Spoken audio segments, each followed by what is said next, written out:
जी हाँ दोस्तों, आज हम कुछ ऐसे म्यूचुअल फंड के ऊपर बात करने वाले हैं जिसमें आपको भूल कर भी पैसा नहीं लगाना। अगर आप उस म्यूचुअल फंड्स में पैसे लगाएंगे तो आपका पैसा डूब भी सकता है या यूँ कहें बहुत ही ज़्यादा कम रिटर्न आपको मिलेगा और आपके मनी की आपको वैल्यू सही ढंग से नहीं मिल पाएगी।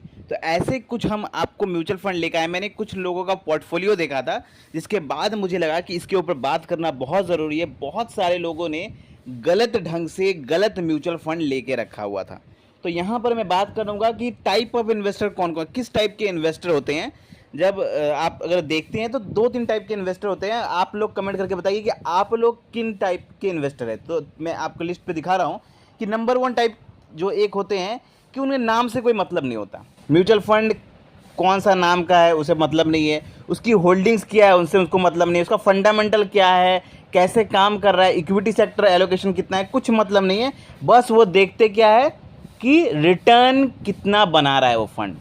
अरे ये फंड एक साल में इस फंड ने 40% का रिटर्न बना दिया, एक साल में इस फंड ने, 2 साल में इस फंड ने 35% का रिटर्न बना दिया, बस ले लेता हूँ। तो ऐसे टाइप के एक इन्वेस्टर होते हैं। 3 टाइप के हमने बताया। पहले टाइप के इन्वेस्टर ऐसे होते हैं जो सिर्फ रिटर्न देख के इन्वेस्टमेंट कर देते हैं। उनको ना नाम से मतलब है, ना होल्डिंग से मतलब है, ना फंडामेंटल से मतलब है, कोई चीज़ से मतलब नहीं है। रिटर्न देखा, इन्वेस्टमेंट कर दिया। ये होते हैं पहले टाइप के इन्वेस्टर। ठीक है, चलिए दूसरे टाइप के इन्वेस्टर की बात करते हैं। दूसरे टाइप के इन्वेस्टर होते हैं जिन्हें नाम से मतलब होता है। नाम बड़ा अच्छा होना चाहिए। अगर पॉपुलर नाम है, ऐसा नाम है जिसको आप जानते हैं, अच्छा खासा जानते हैं कि हाँ ये जो है ये पॉपुलर नेम है, ठीक है, और 5 स्टार की रेटिंग मिली हुई है, अच्छा रेटिंग होना चाहिए। किसी भी साइट पर जा रहे हैं वहाँ पे रेटिंग अच्छा होना चाहिए और फंड साइज ज़्यादा होना चाहिए और नाम ज़्यादा अच्छा होना चाहिए, उसमें इन्वेस्ट कर देते हैं। ये दूसरे टाइप के लोग होते हैं, नाम देखते हैं। ठीक है, बहुत सारे ऐसे लोग होते हैं उन्हें ये मतलब नहीं है कि होल्डिंग्स क्या है, कंपनी कैसा काम कर रही है, किन किन सेक्टर पे पैसा लगा, उसे मतलब नहीं, वो नाम देखेंगे। अरे भाई फलना नाम अच्छा है, जैसे कि मैं आपको बताऊंगा, एग्जांपल दूंगा तो आपको समझ में आएगा कि कैसे एसबीआई, एक्सिस और क्या कह सकते हैं, टाटा, कोटक, इन सब के नाम को भी अगर आप डायरेक्टली सब नाम देख के जाएंगे तो आप फंस सकते हैं। वो भी हम आपको दिखाएंगे। ठीक है, तीसरे टाइप के इन्वेस्टर होते हैं जो ज़्यादा सही है, वो है कि वो देखते हैं कि भैया मुझे थोड़ा रिस्क लेना है, मैं स्मॉल कैप में इन्वेस्ट करूंगा, मिड कैप में इन्वेस्ट करूंगा, थोड़ा अपने पोर्टफोलियो को डाइवर्सिफाई कर लूंगा, अलग अलग सेक्टर में इन्वेस्ट करूंगा और थोड़ा रिस्क लेके लॉन्ग टर्म में इन्वेस्ट करूंगा, बड़ा पैसा बनाऊंगा। ठीक है, ये तीसरे टाइप के इन्वेस्टर होते हैं। ये बहुत कम मिलते हैं। ये लोग क्या करते हैं, फंड का होल्डिंग्स चेक करते हैं, फंड का फंडामेंटल चेक करते हैं, फंड का एक्सपेंस रेशियो चेक करते हैं, तब जाके इन्वेस्टमेंट करते हैं और स्मॉल कैप मिड कैप में मिलाकर इन्वेस्टमेंट करते हैं और अपने पोर्टफोलियो को डाइवर्सिफाई करके लॉन्ग टर्म में इन्वेस्ट करते हैं। ये होते हैं सही इन्वेस्टर, क्योंकि यही म्यूचुअल फंड में सबसे अच्छा पैसा यही बना सकते हैं। तो ये 3 टाइप के मैंने इन्वेस्टर आपको बता दिए। अब आप हमें कमेंट करके बताइए, जरूर बताइएगा ये चीज़ कि आप इन तीनों में से कौन से टाइप के इन्वेस्टर हैं। नंबर 1, नंबर 2 या नंबर 3, कौन से टाइप के इन्वेस्टर है आप। नंबर 1 जो सिर्फ रिटर्न देख के इन्वेस्टमेंट करते हैं, उन्हें नाम और होल्डिंग से कोई मतलब नहीं होता। नंबर 2 जो लोग सिर्फ नाम देख के इन्वेस्टमेंट करते हैं, नाम बड़ा होना चाहिए, अगर नाम है म्यूचुअल फंड का नाम बड़ा है तो रेटिंग अच्छी मिली हो तो इन्वेस्टमेंट कर देते हैं। नंबर 3 जो प्रॉपर एनालिसिस करके होल्डिंग्स चेक करते हैं, उनका एक्सपेंस रेशियो चेक करते हैं, कैसे इक्विटी सेक्टर एलोकेशन किया है, सब कुछ चेक करते हैं और उसके बाद स्मॉल एंड मिड कैप अच्छे फंड्स देखकर इन्वेस्टमेंट करते हैं। तो आप कौन से तीनों में, आप हमें कमेंट करके बताइए। चलिए अब हम बात करते हैं कि क्या क्या होता है। अगर नंबर 1 टाइप की अगर हम बात करें तो अगर वो लोग जो लोग सिर्फ रिटर्न देख के इन्वेस्टमेंट करते हैं, उन लोगों के साथ क्या होता है। तो मैं आपको एग्जांपल एक दिखाता हूं। एक फंड था ICICI prudential regular gold FOF. ठीक है, ये एक फंड था। इस फंड की अगर हम बात करें तो पिछले 2 साल में इस फंड ने, मतलब अगर पहले 2 साल जब ये फंड लॉन्च हुआ था उसके पहले 2 साल में इस फंड ने अच्छा खासा रिटर्न बनाया, 16-17% का रिटर्न बनाया।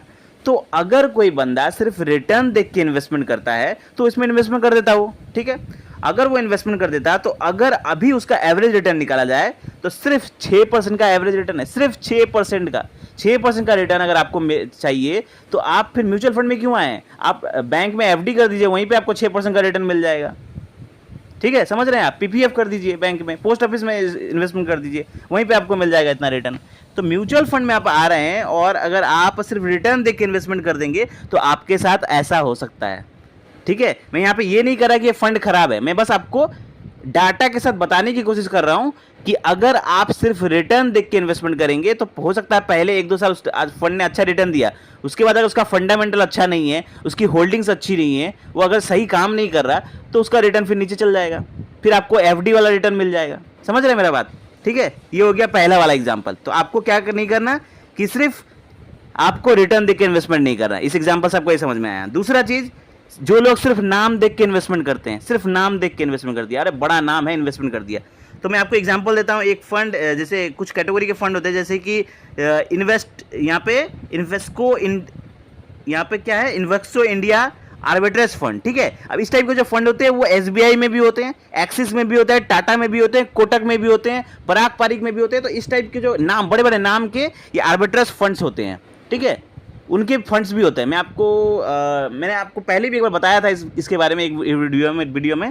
तो यहाँ पे जो आर्बिट्रेज फंड होते हैं वो एसबीआई के नाम से भी होते हैं, मतलब एसबीआई भी उसको उनका खोला हुआ है, एक्सिस ने भी खोला है, टाटा ने भी खोला है, कोटक ने भी खोला है, पराग पारिक ने भी खोला है। तो बड़े बड़े नाम वाले मतलब जो फंड हाउस है उन्होंने भी आर्बिट्रेज फंड्स को खोला है। लेकिन इसमें होता क्या है, इसमें आपको एफडी जैसा आपको रिटर्न देखने को मिलेगा अगर आप देखेंगे तो। लेकिन इसकी रेटिंग बहुत अच्छी होती है, फंड साइज बहुत अच्छा होता है, रेटिंग 5 स्टार की होती है। तो अगर कोई आदमी सिर्फ नाम देख के इन्वेस्टमेंट करने को खोजेगा और इस टाइप के फंड में अगर घुस जाएगा तो उसके साथ होगा क्या, नाम देख के इन्वेस्टमेंट तो कर देगा लेकिन रिटर्न कितना मिलेगा उसको, वही एफडी वाला रिटर्न मिलेगा, 6-7% का रिटर्न मिलेगा।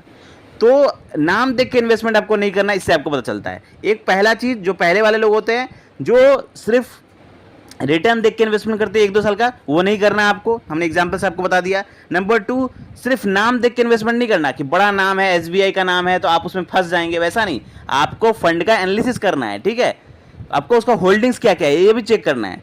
तो तीसरा चीज, जो लोग इन्वेस्टमेंट करते हैं, जो लोग सही ढंग से इन्वेस्टमेंट करते हैं, जो लोग देखते हैं कि हाँ मुझे स्मॉल कैप में इन्वेस्ट करना है, मिड कैप में इन्वेस्ट करना है, कंपनी जो जिस म्यूचुअल फंड में मैं इन्वेस्ट कर रहा हूँ उसके होल्डिंग सही है कि नहीं, उसका एक्सपेंस रेशियो सही है कि नहीं, सब कुछ देख के जो इन्वेस्टमेंट करते हैं वो ज़्यादा अच्छा पैसा बनाते हैं, ज़्यादा अच्छा रिटर्न बनाते हैं। जैसे मैंने खुद भी, मैं पर्सनल एक्सपीरियंस के साथ कह रहा हूँ कि मैंने शुरू से ही अच्छे स्मॉल कैप यानी अच्छे मिड कैप में इन्वेस्ट किया, मैंने फ्लेक्सी कैप में भी इन्वेस्ट किया।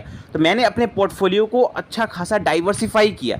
ठीक है, वहाँ पर मैंने बहुत जल्द ही बहुत अच्छा पैसा बना पाया क्योंकि मैंने अपने पोर्टफोलियो को बहुत अच्छे ढंग से इन्वेस्टमेंट किया। स्मॉल कैप में इन्वेस्ट किया कुछ पैसा मिड कैप में इन्वेस्ट किया, फ्लैक्सी कैप में किया और अच्छी कैटेगरी के फंड में इन्वेस्ट किया जिसकी होल्डिंग्स अच्छी है, फंडामेंटल स्ट्रॉन्ग अच्छा है, उसका होल्डिंग इक्विटी सेक्टर एलोकेशन अच्छा है। तो उन सब का रिटर्न क्या होता है ना, लॉन्ग टर्म में आपको आराम से 20% का रिटर्न मिल जाता है, 18 से 20% का रिटर्न आराम से मिल जाता है। मुझे 25% का रिटर्न भी मिला हुआ है क्योंकि मैंने सही थोड़ा रिस्क लिया और लंबे समय के लिए इन्वेस्टमेंट किया, इस कारण अच्छा पैसा बना। तो आई होप मैं आपको जो समझाना चाह रहा हूँ आप लोग समझ गए होंगे कि आप लोगों को किस टाइप के फंड में इन्वेस्ट नहीं करना है और किस टाइप के फंड में इन्वेस्ट करना है। बाकी मैं आप लोगों को अच्छे अच्छे फंड्स के नाम बताते रहता हूं जो कि अच्छे फंडामेंटली स्ट्रांग फंड होते हैं।